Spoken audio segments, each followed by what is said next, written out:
Well, thank you very much, everybody. It's great to be in this beautiful Oval Office. It never looked so nice.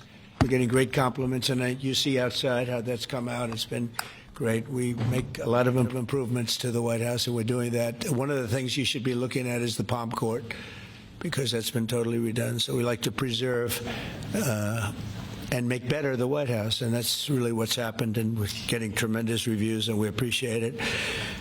But we're here for a different reason. It's called Operation Summer Heat, which is an appropriate term in light of what we're doing. And early yesterday morning, I returned from the Middle East, where we celebrated a historic agreement to end years of suffering and conflict. Amazing. Every country came together. I mean, even the enemies came out and totally endorsed it. Everybody, I've never seen anything like it. Nobody's seen anything like it. And just as we are for peace and stability abroad, we're also restoring peace and safety and stability at home. And you see that in Washington, D.C., maybe better than any place, because we got there, and within 12 days it was very good. And within 30 days it's been as safe as any city in the country. It's been great. Took out 1,700 people, got them out. These are career criminals in many cases, and people that shouldn't have been allowed in by the Biden administration. Historically, the summer months have been a time when violent crime soar, as you know, but not under President Trump. Today, we're announcing the results of a sweeping law enforcement effort known as Operation Summer Heat. We were in many cities that people didn't know about. We kept it a little quiet, and it had a big impact, and you'll hear that in a second.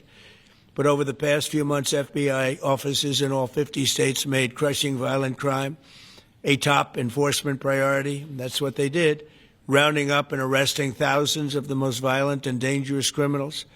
And these are among the most dangerous and violent people in the world. They were allowed, in many cases, not in all cases, but in many cases they were allowed in by a very foolish, actually stupid, open border policy. Just anybody could have come in.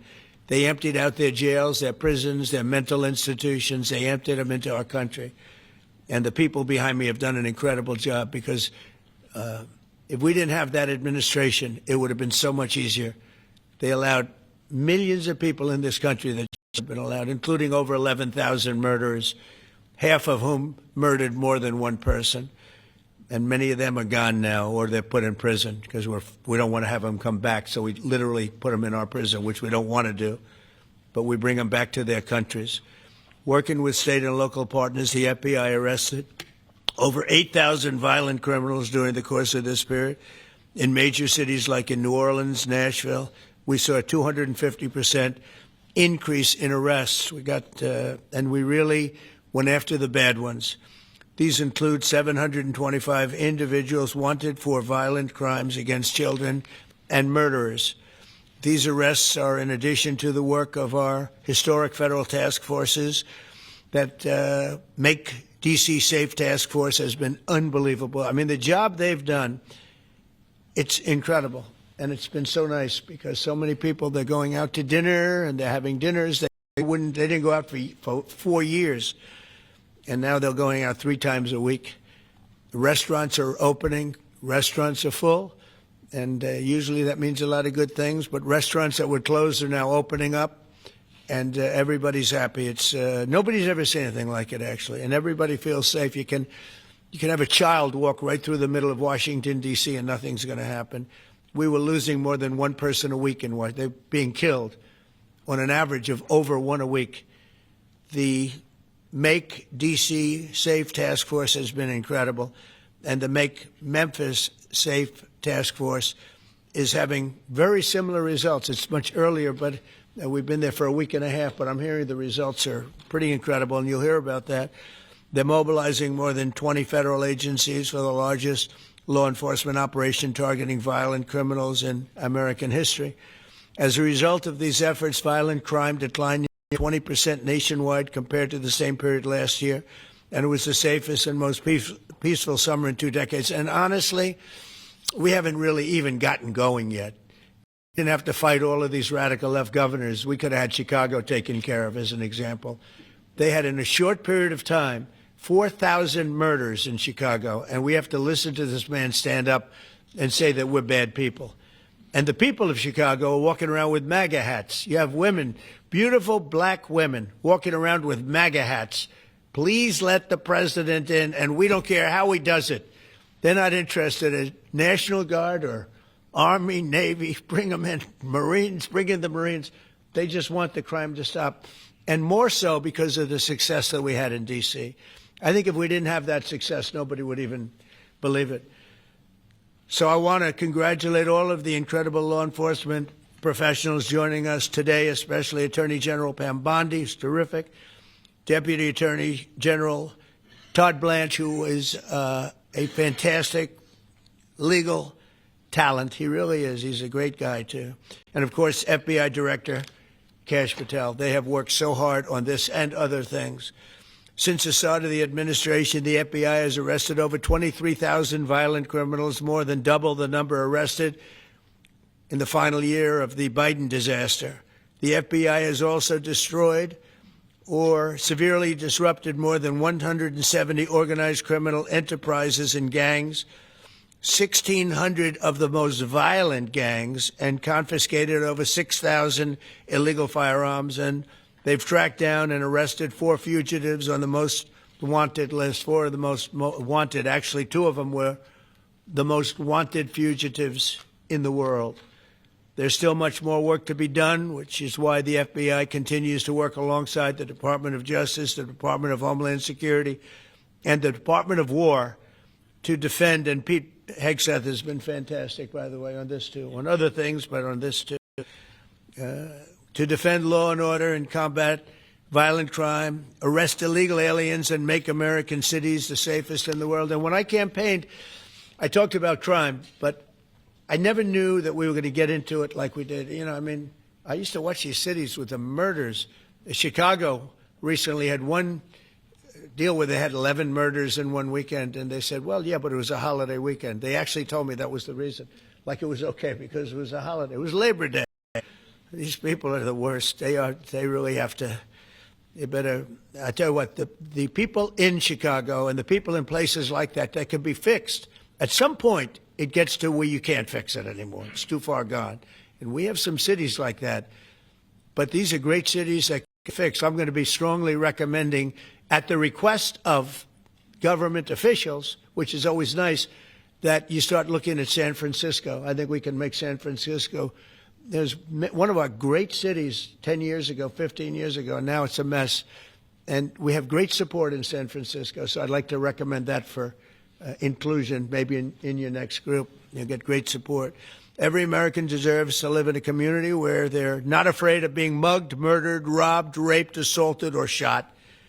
And that's exactly what our administration is working to deliver. I didn't realize I was going to make this such a big factor in the administration. I didn't really campaign. I campaigned on crime, but I never thought we'd go into every city and take a really safe city that we've all been living with for years and make them safe. And now it's like a passion for me, and it's a passion for the people behind me. So I didn't get elected. I did get elected for crime, but I didn't get elected for what we're doing. This is many, many steps above it. I want to thank Stephen Miller, who's right back in the audience right there. I'd love to have him. I love watching him on television. I'd love to have him come up and explain his true feelings, but maybe not his truest feelings. That might be going a little bit too far. But, Stephen, thank you for doing an unbelievable job. And the people of this country love you, I'll tell you, and they love what you say about crime and stopping crime. So now I'd like to ask Director Patel to say a few words, and then Pam and Todd also. And I just want to congratulate them. This is an amazing thing. And we're just at the start. We're going to go into other cities that we're not talking about purposely. We're getting ready to go in.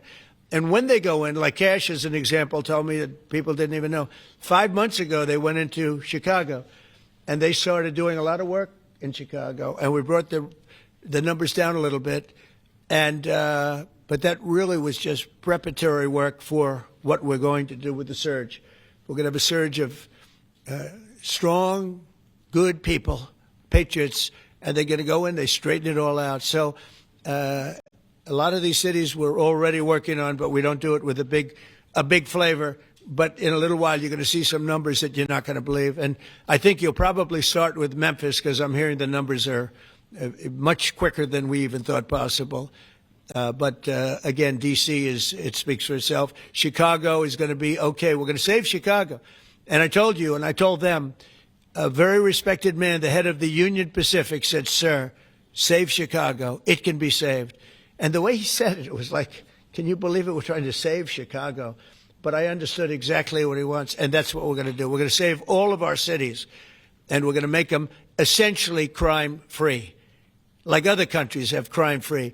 If you go all over the world, you go to the world, you hear Afghanistan and you hear all these different places, our crime in certain cities is worse than anything they can even imagine.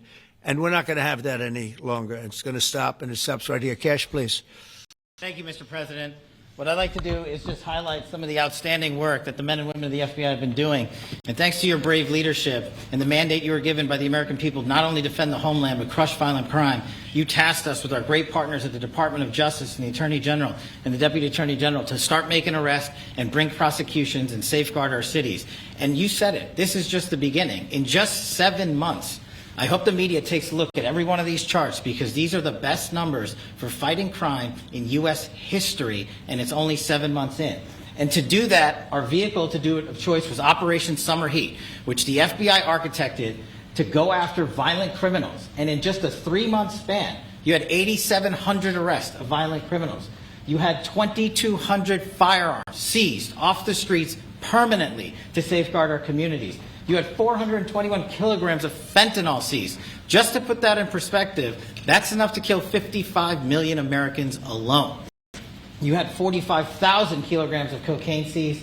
And thanks to our Department of Justice partners, you had 2,100 indictments in 3 months, from June to September alone. Mr. President, that in and of itself would be historic for a 4-year presidency. You did that in 7 months because you let good cops be cops, and you partnered us with the right people at the Department of Justice to put the handcuffs on and bring them to court and put them in prison. And if that weren't enough, when you look at the year, for the entire 7-month period that we're talking about here, if you look at the past 4 years of the Biden administration, 16,000, 17,000, 15,000, 15,000.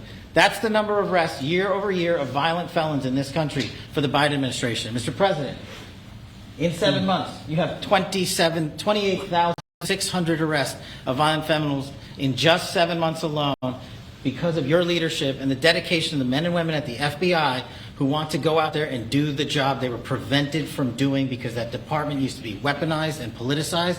And this is what happens when you take out the fangs of weaponization. This number is historic by every metric. 28,000 people have been arrested, violent felons alone. And then when you go over there and look at some of these charts, if you don't mind, I'll just hop over here. Look at the metrics for not just violent crime, but the homeland. Mr. President, during your administration, the FBI has found and located 5,400 children. That is a 30% increase year to date over the last administration. Violent crimes against children arrests alone are up 10%. Gang arrests are up 210% in the last 7 months alone. And transnational organized crime, which Stephen Miller has been a great partner in, is up over 12% alone. These numbers are historic just as a snapshot. But just so people don't think we're focusing on violent crime alone, the national security mission, Mr. President, under your leadership has never been stronger. We have gone after espionage activities against our main counterparts in China, Russia, and Iran. In China alone, we've had over a 50% increase in espionage arrests alone and prosecutions. In Iran, we have had a 50% increase, again, in espionage cases. And in Russia, we've had a 33% increase in espionage cases alone. When it comes to counterterrorism, year to date, we have 125 arrests this year versus 100 last year, year to date alone. And when it comes to the cyber criminal activities, which are some of the largest enterprises plaguing everyday Americans, we at the FBI have put out a mission to go after cyber criminals like never before. Last year, they had in total 191. This year, you already have 252 arrests. 52 arrests of violent cyber criminals who are stealing from senior citizens, who are violating our children's rights and freedoms, and who are violating everyday Americans. These programs are record. And two of the things I'll finish with that I'm most proud of, Mr. President, at this FBI. Fentanyl. As you know, it's a scourge that is killing our youth, 100,000 plus a year. To date, the FBI has seized 1,900 kilograms of fentanyl. That's enough lethal doses to kill 127 million Americans alone, to date. And if that weren't enough, Mr. President, you said we have to go after the worst of the worst. And you empowered our Department of Justice, our Attorney General, Deputy Attorney General, and the Deputy Director at the FBI, led the charge, not just on summer heat, but he also led the charge in the FBI's 10 most wanted fugitives. These people have been on the run for years. And in 7 months, you captured not one, not two, not three, but 4 of the FBI's most top 10 fugitives. 4. And just to put that in perspective, Mr. President, the Biden administration captured 4 in all of 4 years. You're on 7, and we're going to get to 10. We're going to get to 10 of 10. This includes a lady who murdered her 6-year-old handicapped child and fled to India. We got her in 2 months. This includes a narco trafficker. This includes a sex trafficker. This includes another first-degree murderer and gangbanger. These people were on the run because of the prior administration's reckless policies that destroyed our communities, and you came in and with a mandate said, go after the worst of the worst. This is just the beginning. This is what happens when you let good cops be good cops at the FBI. Mr. President, I just want to thank you for your incredible leadership, our brave partnership with prosecutors who know how to bring cases and make sure these arrests stick. And that's what the Attorney General and the Deputy Attorney General have led the charge across this country, because arrests without prosecutions are meaningless. We are deterring criminals from doing this activity. We are preventing criminals from coming into America, and we are absolutely crushing violent crime like never before and defending this homeland, sir. And not to mention, I almost forgot this one, it took you, sir, 2 weeks to get the Abbey Gate bomber. Joe Biden had 4 years to look for him. You got him in 2 weeks, thanks to the interagency effort by the FBI and the CIA, went to Pakistan, and now 13 brave warriors who were senselessly murdered because of disastrous Afghanistan withdrawal. They have justice, their families have a peace of mind, and we're going to continue to find the others, Mr. President. On behalf of the FBI, sir, I just want to thank you. Thank you very much, Kash. Great job. Very good. Very impressive. Pam, would you like to say? President Trump, the men and women of law enforcement say 2 things to me repeatedly. First, you have taken the handcuffs off them and let them do their jobs, and you let cops be cops. That's why all this is happening. The director, the deputy director are working around the clock. All of these great men and women in the FBI, they have families at home, and they are working during a government shutdown right now. Many of them have small children. Many of them, I was talking to an agent this morning, many of them have babies at home, and they are working around the clock to not only keep our country, but our world safe. And that's what Operation Summer Heat did. Thank you, Director, and to the Deputy Director for everything you did on behalf of the Department of Justice, and you're going to continue to keep doing. And they set the stage for what we're doing in Memphis. You're going to hear a lot more about that, our joint task force next week, but they set the stage for Memphis. And last night alone in Memphis, there were almost 70 arrests. There were 12 guns seized, and there was a 70-year-old man arrested as a result of our operation in Memphis who raped a child under the age of 3. That one case makes everything we're doing worthwhile. So thank you all for being here on behalf of both of us. Thank you, President Trump. Thank you. Todd, you want to say something? Sure. Thank you, Mr. President. So this is a great day, and I think there's stats that the director talked about which are important. But I want to give 2 examples of what summer heat has done that actually will apply, hopefully, to everybody in this room. The first is for over 4 years during the last administration, there was a hotel in a town, the middle of a town in Alaska, that was being run as a drug den. There were over 1,000 calls to 911 over 4.5-year period. There were multiple violent crimes, drug dealers, overdoses, and murders at this one hotel, ruining a community. Summer Heat went in there. It's not only arrested all the participants that were controlling the hotel, but seized the hotel. And so that's one example of what summer heat means to everyday Americans that just want to live in peace. The second example is a large narcotics trafficking group that was selling fentanyl in the state of Washington. They were shipping fentanyl and using commercial aircraft, putting fentanyl pills and powder in suitcases, flying them from the southwest border, mostly Arizona, all the way to Washington. It had been going on for an extremely long time, and the entire organization was arrested. And I say those 2 examples because it's easy to look at the board and see 1,000 arrests, how much different is our communities now compared to the past 4 years? But there's actual life examples. Every one of these arrests means that our streets are safer, and that's because of the work of this administration, of President Trump and Director Patel. So I will tell you, Attorney General Bondi and I are together every day with Director Patel, figuring out ways that we can continue to do this work, and it's not going to stop. Like the Attorney General said, and like the President said, this is just the beginning, or phase one, or a start, whatever you want to say, but it will continue on. So thank you, Mr. President, and thank you very much, Director Patel. And Mr. President, just one last thank you from the men and women at the FBI. You found a way to get these individuals paid during a government shutdown, our 1811 agents. So on behalf of the FBI, it's a great debt that we owe you, sir. They're now allowed to pay for their families, so thank you. And the military. Good. That's right. Thank you. Okay, thank you very much. Any questions, please? Brian, go ahead. First of all, I know the feedback I'm getting from the American people, they want to say thank you. Law and order is not an option in this country. It's a mandate. So I know the American people, thank you for that. In terms of the guns that have been taken off the street, do you have a number of how many guns were taken away from someone that had a prior felony or a previous crime that perhaps we can prosecute that? Because I know that wasn't the case under Joe Biden. We don't take guns off the streets of people that are allowed to have guns. So every gun that we're taking off the street is because it belongs to somebody who is not allowed to have it. Could be a felon, could be somebody who hears illegally. There's all sorts of conditions. But if there's a gun taken off the streets by the FBI, it's because the person who has it is not allowed to. It's not somebody who's lawfully allowed to have it. So every single one of those guns were taken off of people that aren't allowed to have them. And not including the FBI, all of the other agencies. ATF alone since January 20th has removed over 25,000 illegal guns off our streets just since President Trump's been in office. And Mr. President, if I could follow up on that, could there be any further conversation to have national concealed carry applied to actual D.C.? Like if you had a driver's license in Texas and you had a permit, of course you could drive. Well, as you know, they've been talking about that for a long time. It's an interesting question. A lot of people feel strongly both ways, but we are talking about that, Brian. Thank you.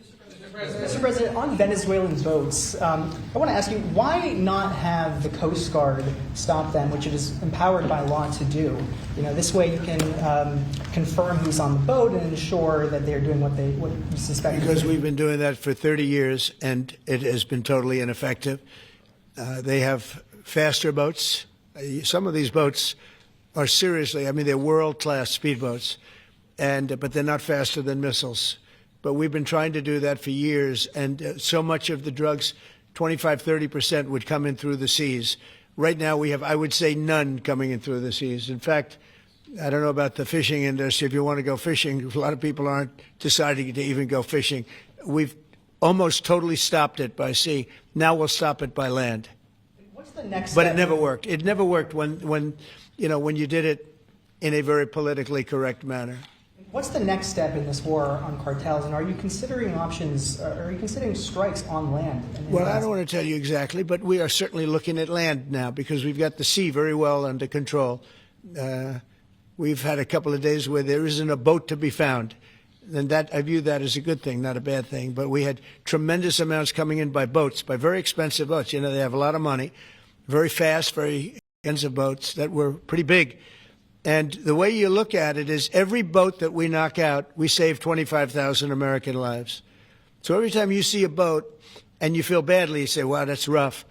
It is rough, but if you lose 3 people and save 25,000 people, these are people that are killing our population. Every boat is saving 25,000 lives, and you can see it. The boats get hit, and you see that fentanyl all over the ocean. It's like floating in bags. It's all over the place, and it's a tremendous. We're saving tremendous amounts of lives. Yeah, Mr. President, on that issue, I know you've talked about. I have a question for you, and then I also have a question for Director Patel. I know you talked about having some cities for Boston recently. Is this one of the cities that you might be looking into, and can you give us a hint about other cities that you might be? You're saying for where? For where? For Boston. Yeah. Well, Boston has a bad mayor who at least is a reasonable IQ person. Most of them are low IQ. But and they're so bad. What's going on in Chicago is just, you'd think the guy would say, hey, look, we have a problem, Mr. President. Could you come in and straighten it out? We could have that done in a month if we had their cooperation. It's going to be done anyway, but we could have it done in a month. Yeah, Boston, she's got 4 areas that are, wrong. And, somebody said, would we think about taking the World Cup away from Boston if they don't straighten it out? And the answer is yes. We have the right to do that with FIFA. So if we think that LA is going to be bad, or we think that applies a little bit to the Olympics too, but we'll talk about FIFA first. FIFA is very hot. If we think there's any reason that whether it's Boston or they're not doing their job, we're going to take those World Cup games and move them someplace else. Thank you. And then Director Patel, there's been so many conspiracy theories swirling around about the assassination of Charlie Kirk. Do you have any updates for us, especially in light of all the online content that everyone's been talking about? The only thing we deal with at the FBI and the Department of Justice is facts. And we delivered in record speed a manhunt to capture Charlie Kirk's alleged assassin in 33 hours. And if you put that in perspective to Luigi Mangione with the Boston bomber, they took them 5 days and a police officer lost their life in their manhunt. We are running on absolutely every single lead. And the best thing we can do to honor my friend Charlie Kirk's life is to make sure that everyone involved is prosecuted to the full extent of the law. And that's what we're focused on, investigating the facts, not trading in conspiracy theories. Okay. Mr. President, thank you so much. Thank you. In light of China's export curbs on rare earths, do you view India as a reliable partner going forward? And are you planning to meet Prime Minister Modi in Malaysia? Are you open to talks in terms of Yeah, trade? sure. He's a friend of mine. We have a great relationship. He just said that 2 days ago, as you know. We have a great relationship. No, we were not happy with him buying oil from Russia, because that lets Russia continue on with this ridiculous war where they've lost 1.5 million people, by the way. Russia's lost 1.5 million people, soldiers mostly. This is a war that should have never started, but it's a war that Russia should have won in the first week, and they're going into the 4th year. And I want to see it stop. So I was not happy that India was buying oil.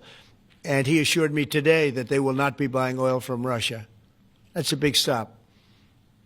Now I got to get China to do the same thing. That is relatively easy compared to what we just did over the last week in the Middle East. Middle East was 3,000 years, and we got it done. This is 3 years. And I think we'll get it done. I think that President Putin, I think he wants to get it done. We'll see. There's a great animosity between him and Zelensky. You probably have noticed, right? And I think it's hurting the process. Yeah, please. Mr. President, thank you. Curious, why did you authorize the CIA to go into Venezuela? And is there more information you can share about these strikes on the alleged Well, I can't drug do busts in that, the but Caribbean? I authorized for 2 reasons, really. Number one, they have emptied their prisons into the United States of America. They came in through the border. They came in because we had an open border policy. And as soon as I heard that, I said, a lot of these countries, they're not the only country, but they're the worst abuser. And they've entered they've allowed thousands and thousands of prisoners, mental institution, people from mental institutions, insane asylums, emptied out into the United States. We're bringing them back. But that's a really bad, and they did it at a level that probably not, many countries have done it, but not like Venezuela. They were down and dirty. And the other thing are drugs. We have a lot of drugs coming in from Venezuela. And a lot of the Venezuelan drugs come in through the sea, so you get to see that. But we're going to stop them by land also. Does the CIA have authority to take out Maduro? Oh, I don't want to answer a question like that. That's a ridiculous question for me to be given. Not really a ridiculous question, but wouldn't it be a ridiculous question for me to answer? But I think Venezuela is feeling heat, but I think a lot of other countries are feeling heat too. We're not going to let this country, our country, be ruined because other people want to drop, as you say, their worst. They have given us their worst. They've loaded up our country with prisoners, with mentally ill people that are seriously ill, criminally ill. And we're not going to take it. And so, I mean, it's just one of those things. And I can tell you, we've taken care of the sea. There's nobody, and we're watching. We're watching. And if we see it, we'll save it. Yeah, please. On the ships, though, sir, there are Republicans and Democrats up on the Hill concerned that in the briefings they've gotten about those attacks, they're not necessarily getting information about who was on them and what exactly was on those ships. Can you ensure that? But they are given information that they were loaded up with drugs, and that's the thing that matters. When they're loaded up with drugs, they're fair game. And every one of those ships they're not ships, they're boats, they're speedboats. They're extremely fast. record-setting type speedboats that cost a lot of money, and they have a lot of money because they're drug sellers. But they know one thing, and they all have the same thing in common. There's drug dust. They call it drug dust. They call it fentanyl dust all over the boat after those bombs go off, and you can take along. Attack them though that they're. We know before. We know when they go out. We know we have much information about each boat that goes out. Deep, strong information. Yeah, please. Sir, you're going to have Volodymyr Zelensky here this week. What is your message at this stage of the war for him? And shy of tomahawks, To who is that? For Zelensky. Yeah. And shy of tomahawks for Ukraine. Are you considering other options? And will you speak with Vladimir Putin about No, we're looking at other options. We are. President Zelensky's coming in. I'm not a fan of the war. I'm not a fan of the way it started. It should have never happened. It wouldn't have started if I were president. The election was rigged. And because of that, we lost a lot of lives have been lost because of that war. Not American lives, but if I can save a lot of lives, that's why I'm in it. I want to save lives. I've had 8 wars. The Prime Minister of Pakistan got up the other day, said so beautifully, he says, you saved millions of lives. He told that to a group of people right in this office. He said the president saved millions of lives. And I think what he's referring to is the fact that that would have been with India, nuclear war. That was getting very close. 7 planes, they don't talk about it, but 7 aircraft were shot down. In fact, we have the new ambassador to India right here. They're well represented. You better represent us, not them, okay? Yeah. But Sergio's going to do a great job. He's going to do a great job. But, no, we'll be talking about the war with him, and we'll be talking about, I mean, they want to go offensive. I'll make a determination on that, but they would like to go offensive, you know that, and we'll have to make a determination. President, question, given you have the FBI Director and Attorney General here today, Jim Jordan has asked Jack Smith to appear in front of the House Judiciary. You mean deranged, Jack? He's a deranged individual, yeah. He's asked him to Well, they should. I'm surprised it takes so long. You know, we're talking about violent crime. What about the crime against a political opponent? That's what we have to talk about, too. Jordan would like to understand the full extent to which the Biden-Harris Justice Department weaponized federal law enforcement. What do you think the committee will find out, Mr. Smith? I think it was the worst weaponization of a political opponent in the history of the world, let alone this country. And I hope that everybody's, you know, they're involved in it. I'm not. I'm the one that had to suffer through it and ultimately win. But what they did was criminal.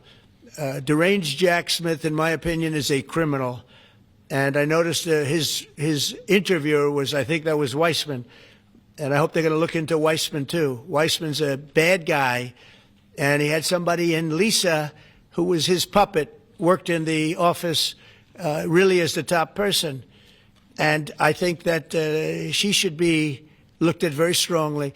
There was tremendous criminal activity having to do. If we don't have fair elections in this country, we're not going to have a country. And I've said it from the beginning, fair elections and borders. And we need also fair press, because if you don't have fair press, it's very tough.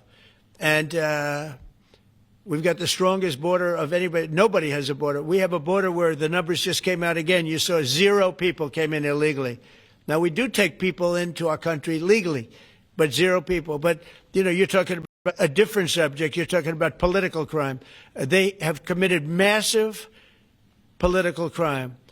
I hope they're looking at Shifty Schiff. I hope they're looking at all these people. And I'm allowed to find out. I'm allowed to, you know, I'm, in theory, the chief law enforcement officer. But I have a very good, talented group. This is about something else. But I hope they're looking at political crime, because there's never been so much political crime against a political opponent as what I had to go through. They raided my house in Florida. It was an illegal raid. I have a lawsuit that was doing very well. And when I became president, I said, I'm sort of suing myself. I don't know. How do you settle the lawsuit? I'll say, give me X dollars, right? And I don't know what to do with the lawsuit. It's a great lawsuit. And now I won. It sort of looks bad. I'm suing myself, right? So I don't know. But that was a lawsuit that was very strong, very powerful. They raided illegally my house in Florida, Mar-a-Lago. They went through the drawers of my young son. They went through all of the cabinets and drawers of the First Lady. She walked in, she said, wow, what happened? Because she's very meticulous, and this wasn't so meticulous She looked into the drawers and she saw everything a mess. What they did against a person that just got out of office. And then you look at these corrupt people. You look at Hunter Biden. You look at the signature. As an example, the Europen. I just signed so many different things. An admiral, a four-star general. I'm signing them left and right, the commissions. And by the way, I want to compliment John Thune and also Mike, our great speaker. But John Thune, all of a sudden I'm getting these things by the hundreds. I was getting one every 2 weeks. It would have been 4 years before you got them in more. You would have had some that didn't even get in, all because of Democrat obstruction. So John Thune did a great job. I must have signed 200 into the administration. We're just about caught up. It's amazing. And so compliments to John. He had to do some things that were very tough to do that he didn't want to do, but he was forced to do it by the Democrats. And as far as the shutdown's concerned, this is a Democrat Schumer shutdown. And he's trying to do it to get relevance back into the party because he's a loser. I've known him all his life. He's always been sort of a loser, but an intelligent one. But I think he's losing IQ points with time. I think that happens. I hope it hasn't happened with me. I know if it did, you guys will let me know about it very quickly. Question on violent crime, sir. Here in D.C., a judge has given the two teenagers that beat up ex-Doge staffer Big Balls probation. That's incredible. And no jail time. Is this justice? Jeanine Pirro is doing a fantastic job, and she is beside herself because you have these radical left judges that they beat the hell out of this guy. And there was many people against this one guy who was really trying to protect his girlfriend. He didn't want his hooded over the door but they really beat him up badly. That just happened, right? Yeah. Wow, that's terrible. I think the judge should be ashamed of himself. That's a big problem. You know, they can do their job and then they go into a court and the people are protected by these, I don't know where they come from. Where do these people come from? Where do the judges come from? I want to compliment on behalf of Pam and Todd and all of us because, Kash, I think that Jeanine has done a fantastic job. And the case I heard was like flawless. It's a flawless case. They have them on tape. They have everything. And then a judge gives them a little probation. These are rough guys. And they're young. And if that happens, they're going to grow up. They're going to be real bad. They're going to cause a lot of problems. Yeah, please. Go ahead. So, Georgia Gore has just gotten back from India. What were the conversations like with Prime Minister Modi and the other? I think they were great. He reported to me that he's a great man, you know. Modi is a great man. That he loves Trump. Now, I don't know if the word love, I don't want you to take that any different. I don't want to destroy his political career, okay? But you have to understand, I've watched India for years. It's an incredible country. And every single year you'd have a new leader. I mean, some would be in there for a few months. And this was year after year after year. And my friend has been there now for a long time. And he's assured me there will be no oil purchased from Russia. I don't know, maybe that's a breaking story. Can I say that? Would you say? There will be no oil. He's not buying his oil from Russia. It started. You know, you can't do it immediately. It's a little bit of a process. But the process is going to be over with soon. And all we want from President Putin is stop this. Stop killing Ukrainians and stop killing Russians because he's killing a lot of Russians. Again, it doesn't make him look good. It's a war that he should have won in 1 week, and he's now going into his 4th year. That does not make this big so-called war machine look good. But he could make a settlement. We're willing to settle. I thought we had a deal. The hatred of the two leaders is very, you know, it's an obstacle. It's an obstacle. There's no question about it. But I thought we had a deal 2 months ago. Who would think I created peace in the Middle East and can't get the two guys to settle? But I think we'll get them. But if India doesn't buy oil, it makes it much easier. And they're not going to buy. They assured me they will. Within a short period of time, they will not be buying oil from Russia. And they'll go back to Russia after the war's over. Jennifer? On the shutdown, sir, are FBI officials being paid right now? Are all the FBI employees being paid, and are all the... Well, that's what I understand. I hope so. Thanks to you, everybody. Thanks to your great work, Mr. President. The 1811 special agents at the FBI are going to receive their paychecks. Got a lot of people paid, actually. We got the people that we want paid, okay? And we want the FBI paid. We want the military paid. We got the people that we want paid. And I'll tell you, the Democrats, they don't talk about this. You know, we're getting rid of programs that we didn't like, but that were negotiated in, but we didn't like. We're terminating those programs, and they're going to be terminated on a permanent basis. And it's thousands of people, and it's billions of dollars. We're getting rid of a lot of things that we never wanted because of the fact that they made this stupid move. And they don't want to talk about it. You know, they have their day coming up. I hear very few people are going to be there, by the way. But they have their day coming up, and they want to have their day in the sun. But they should really make a deal. So what we're doing, I mean, they call him Darth Vader, but he's actually a very nice person. Russell Vogt. But Russell Vogt is really terminating tremendous numbers of Democrat projects. There's not only jobs. I mean, the project in Manhattan, the project in New York, it's billions and billions of dollars that Schumer has worked 20 years to get. It's terminated. Tell him it's terminated, Jennifer. All right. On Hamas, sir, what is your understanding of the pace of returning the deceased hostages? Are you pleased? Well, they're looking for them. Absolutely. They're looking. So we have the living hostages all back. They returned some more today. It's a gruesome process. I almost hate to talk about it. But they're digging. They're actually digging. There are areas where they're digging and they're finding a lot of bodies. Then they have to separate the bodies. You wouldn't believe this. And some of those bodies have been in there a long time. And some of them are under rubble. They have to remove rubble.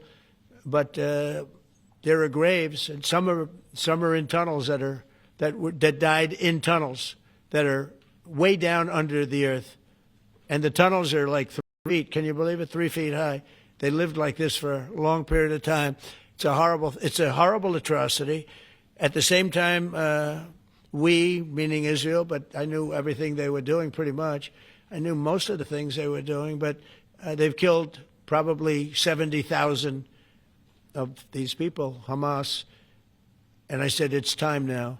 So we'll see what happens. We'll also see what happens. Your next question is going to be the weapons. We want the weapons to be given up, sacrificed, and they've agreed to do it. Now they have to do it. And if they don't do it, we'll do it. We had the head of CENTCOM today suggest that Hamas needs to hurry up and disarm and follow your comprehensive plan. Yeah. That it was the head of CENTCOM saying that. Is that not a signal to Hamas, to the rest of the world, that at some point the U.S. military may more directly engage? We won't need the U.S. military. We won't need it. We're going to because we're very much involved in it. If we weren't involved, there wouldn't be peace. If we didn't destroy the nuclear capability of Iran, that deal would have never happened for 2 reasons. The Arab nations would not have felt bold enough to do it because you have a very powerful, at that time, Iran. It's not powerful anymore between what Israel and us did. Because, the attack was, if you look at it, we helped them very much. They will be the first to tell you, including shooting down thousands of drones that were coming into Israel. We shot them down. We were shooting them down like it was target practice, but we shot down thousands of drones and missiles also going into Israel. But between what we did to Iran that way with the, conventional, we will call it, and what see that beautiful plane, that B-2, I noticed it on the desk. I always thought it was beautiful, but I never understood it. Now I understand it. It took in hundreds of thousands of bombs in the form of 2, but hundreds of thousands of pounds of bombs. And every single bomb hit perfectly. Then they sent Tomahawks in. They sent 30 Tomahawks on top of it. And that was totally, CNN said, well, maybe it wasn't as bad as Trump said, because I said obliterated. Obliterated is not a strong enough word, actually. And you saw the Atomic Energy Commission came out and said the word obliteration is very, very... Think of it. They came in under potential fire. They entered Iran airspace late at night, in the dark, no moon. The moon was low for a reason. What time we picked it. Couldn't see anything. And they hit every target, and they weren't hit. Nobody saw that plane. That plane is stealth. Nobody saw it. The problem with that is it may be stealth today, but tomorrow it won't be. And we just ordered about 20 brand new B-2 bombers. It's unbelievable as a weapon. I know Putin, when I was riding with him in Alaska, we passed a lot of them. And he said, that really did the trick. I said, yeah, it did. It's amazing. The flying wing. it's a, No reason for the U.S. military to get involved in Gaza. no, I don't see that. No, I think we're going to handle it very well. We'll be helping Israel, but we have other countries that are now. You know, we signed, many countries signed, and many of those countries relatively are very strong military powers. And Hamas has no support. See, Hamas had the support of Iran, and now Iran says, don't get us involved. The last time they got them involved didn't work out too well. So they used to have the support of Iran. Today, Iran they're trying to survive. You know, when I heard the reports 2 weeks ago, Iran's looking to build a nuclear weapon, I said, don't worry about it. They got a lot of things they want to do before nuclear weapons. I said, the last thing they want to do is a nuclear weapon. It didn't work out. And if they did a nuclear weapon before they got even close, that site would be attacked and it would be wiped out. Yeah. Mr. President, you're meeting with President Xi in a few weeks. Yeah. If you can't come to an agreement or a deal at that meeting, are we in for a sustained trade war with China? Well, you're in one now. Look, we have 100% tariff. If we didn't have tariffs, we would be exposed as being a nothing. We would have no defense. You know, they've used tariffs on us, but we've never had anybody sitting in that chair that felt the need to do it. And they've allowed us to be $37 trillion in debt, et cetera, et cetera. Tariffs are a very important tool for our defense, for our national security. If we don't have tariffs, we're not going to have national security. As an example, if you look at Pakistan and Iran, I told them I was in the midst of negotiating a trade deal with Iran, and Pakistan was going to be in line. And because of tariffs, they all want to negotiate much differently. We're making a good deal. And then I heard that they're shooting at each other. And I said during one of my conversations, are you guys going to go to war? Two nuclear powers. We are thinking about, I said, here's the deal. You go to war, I'm going to put a 200% tariff. I'm going to stop you from doing any business in the United States. I said it to both of them. Within 24 hours, the war ended. That would have been a nuclear war. And again, the Prime Minister of Pakistan, who was here 2 weeks ago, said that man saved many millions of lives in front of a whole group of people because he thought it was going to be war. But when it came to war or having to pay massive tariffs, the tariffs overrode. That's why it's so important.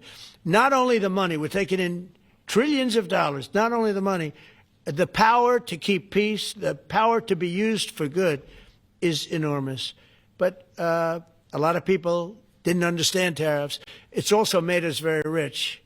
We have a big case coming up in the Supreme Court, and I will tell you, that's one of the most important cases in the history of our country, because if we don't win that case, we will be a weakened, troubled, financial mess for many, many years to come. I don't even know if survivable is a good term.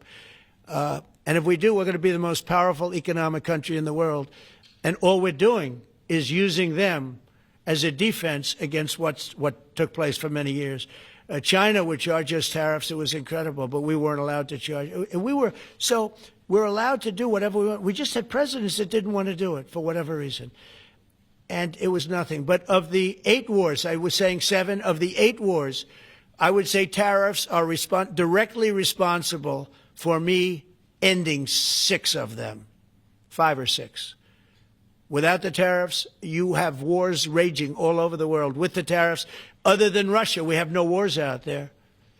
And we've made a lot of good friends, too. Tariffs are so important to our national security. If we don't have tariffs, we don't have national security. Our country would suffer a lot because they're used so strongly on us. As an example, the European Union, they won't take our cars, they won't take our agriculture, they won't take anything, but they send their cars in, Mercedes, BMW, Volkswagen, by the millions. We don't send any cars. They don't take them. They were tariffing us out. Agricultural products, they don't take our agriculture. They want their farmers to do it. I understand that. But it was very unfair, and they were tariffing our product. They're keeping out by using tariffs. And we didn't use them, but I used them. And now we made one of the great deals with your $650 billion they pay us. And we've evened it out. It's really a good thing to see. And You have to understand, they've all signed. Japan, South Korea. I mean, South Korea, $350 billion up front. Japan, $650 billion. And they've all agreed to it. They're all happy. But before, it was a total ripoff. And if we don't have the use of tariffs, we have no national security. This country will have no financial security, will not have national security. And the people that brought the lawsuit are people that are aligned with foreign nations that are now being treated fairly as opposed to just ripping us off and ripping us asunder. So, but if we are not allowed to use what other people use against us, there's no defense. It'll be a disaster for America. That's why I think I'm going to go to the Supreme Court to watch it. I've not done that, and I had some pretty big cases. I think it's one of the most important cases ever brought, because we will be defenseless against the world. Okay? You'll go to the tariff case? Did you have one? Yes, please. Thank you, Mr. President. I want to ask you about the Georgia Senate race. I know it's very early, but there's several Republicans in that field that are vying for your endorsement. A lot of good people in that field. Yes. I know all of them, actually. I haven't made a decision on that, but you have some very good people in the Georgia Senate race. Well, Governor else? has endorsed. No, I know. The governor has, and he's spoken to me about it a lot. He likes that candidate a lot. And I understand that. I haven't made a decision yet. But I'm following that race very carefully. I think it's very important for Georgia to get a real senator, because the senator they have now is a horrible senator. He allows all the crime, all the borders. You have open borders. I mean, his whole philosophy is a disaster. That's not representative of the people of Georgia. I know the people of Georgia. I won Georgia 3 times, but they say twice. Okay, I won it very big the last time. And I won it big the first time. And I won it big the second time, but we had criminals that didn't allow. I mean, I hope they're going to go into that. I hope they go into the votes which are being stored in Fulton County and take a real look at those votes, okay? Because I won it the second time, too. But I know Georgia very well. I love Georgia. Those people are great, and they deserve a good senator, because the man they have now is a weak, ineffective person. Okay. President, I wonder what you make of By the way, you won Georgia 3 times. Yeah, I agree. Do you agree with me? I and do. He's the media. For someone that He's the media. spends a lot of time in Georgia, I believe you won that. Yeah, okay. I really have a question about. You know, the word believe isn't strong enough, right? Yeah, You I know. there you go. It's true. I know I won, too. We have the great Newt Gingrich. Newt, you agree with us? Good. Otherwise, I'd have him dismissed immediately from the room. You know, his wife, as you know, is becoming an ambassador to a great country, Callista. So congratulations. And we're going to take a picture. And the only reason I'm doing it, he speaks so well of me. He said, I'll go down as the greatest president in history. And then he blew it. He said, I'm not sure if I put him above Washington or Lincoln. So I'm not that happy about that, dude.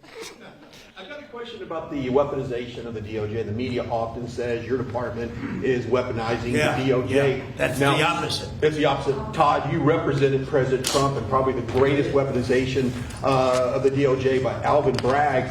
You know firsthand, if you could describe what you saw under the Biden administration and how they weaponized the DOJ. Well, I mean, I think it's hard to describe what happened in those last 4 years against President Trump. Alvin Bragg, a local prosecutor, his office staffed by somebody from DOJ. Jack Smith picked as a special counselor, staffs his entire office with DOJ prosecutors. And then there are countless things that happened, all in writing, most of them on the docket, that require no explanation except a complete abomination of the place that the Attorney General and I run now, and Director Patel. So when people talk about this department weaponizing, it's embarrassing. Because there's no scenario in which you can look at what we're doing, restoring justice, doing the right thing in every single case, and say that that's weaponization, and yet remain eerily silent about what happened for the past 3 years. I mean, you read these articles and giggle, because it cannot be true that people really think that what they did to him, not once, not twice, I'm still counting 3, 4, but we're the ones that are weaponizing. So this man is not weaponizing the Department of Justice. We're not weaponizing the Department of Justice. It's the opposite. I mean, and also, nobody questions what I'm saying because it's true, because we all lived the past 4 years. So listen. They never want to bring up the details. But I watch the fake news, and oh, he's weaponized. And he wants to send them to prison. He wants all this. They indicted me like 5 times. I took a mug shot. Who would have thought it turned out to my favor? Because it was a good shot. But I had to take a mug shot. It's right out there on the door. New York Post, front page of every paper in the world. I had a mug shot. They wanted to send me. Nobody says that. They say he's acting very, very tough. He's acting unfair. Let me tell you, if they've been nice to anybody, it's to those criminals, because they are so good having to do with all of the things we're talking about today with violent crime. But if anything, I think this Justice Department has been so respectful of the law, because the other Justice Department, with Rita or Lisa and all of that scum, real scum, what they did to the political opponent of a guy that has a seriously low IQ. Now, in his case, it was low based on his career, but it got real low, okay? It was descending rapidly. But what they did to go after his political opponent is legendary, worse than any third world country, banana republic. And what we're doing is nothing. Are you kidding? Nothing. They write stories. Why aren't they doing this? And we'll leave. I don't have to leave it up to them, but I choose to at this moment. But there's never been anybody treated in the history of politics. You know, they say the 2 worst treated presidents by the media, etc., was that man right there, the late, great Abraham Lincoln, and this guy right there, Andrew Jackson. They say Andrew Jackson was treated terribly. They give him number 1 and number 2, but that was before I came along, Newt. I say I have number 1 times 10. Nobody's been treated like I've been treated. And I did a great job. You know, we had a great first term. And we had one of the most successful economies in history, et cetera. I rebuilt the military. We did a tremendous amount. The last part, we had a horrible thing called COVID, and we handled that well. We made ventilators for nations all over the world. We did a great job. Probably never get credit for it. Look at the therapeutics, the Regeneron, all the different things, the vaccines, all the things we did. We did a great job, but we had to focus on that. But we had the best economy in the history of our country. We're blown away. The stock market hit another all-time high today. That's 48 days out of the few days that I've served. 48 days have already hit record highs. And we have, maybe most importantly, the number, we have now, I was saying 17, it's over $18 trillion is being poured into our country. It's because of the election and because of tariffs. Without the tariffs, you wouldn't have probably 18 cents. It's because of the tariffs, because there are no tariffs if they build in our country. And they understand that. So we have medical companies coming over. We have the AI. We're dominating China in AI. Everybody said that's impossible. We're dominating. I'm letting these massive plants build their own electric generating plants. They're becoming utilities in addition to everything. Maybe they'll make more money with that. Who knows? But they're building their own electric because we have an old grid. You wouldn't be able to do that. And we're dominating China. We're dominating with AI, which seems to be the big thing. That's the new internet. That's the new whatever. So we're very happy with the job we're doing. I'm very happy with the job they're doing. But when you tell me about attacking a political opponent, there's never been, and I'm a legitimate opponent. I watch my son. He's got the #1 best-selling book now. My son, Eric, he's a wonderful kid. That guy spent so much time with subpoenas. He got more subpoenas than anybody in the history of our country. Think of it. And he's an innocent, good boy. He's a good kid. He's always been a good kid. All of my children are good. They went through hell. My children went through federal grand juries on a hoax. Think of it. You have Adam Schiff and Hillary Clinton and others make up a hoax and then wanting to so they know it's a hoax, and they go before the press, say Donald Trump Jr.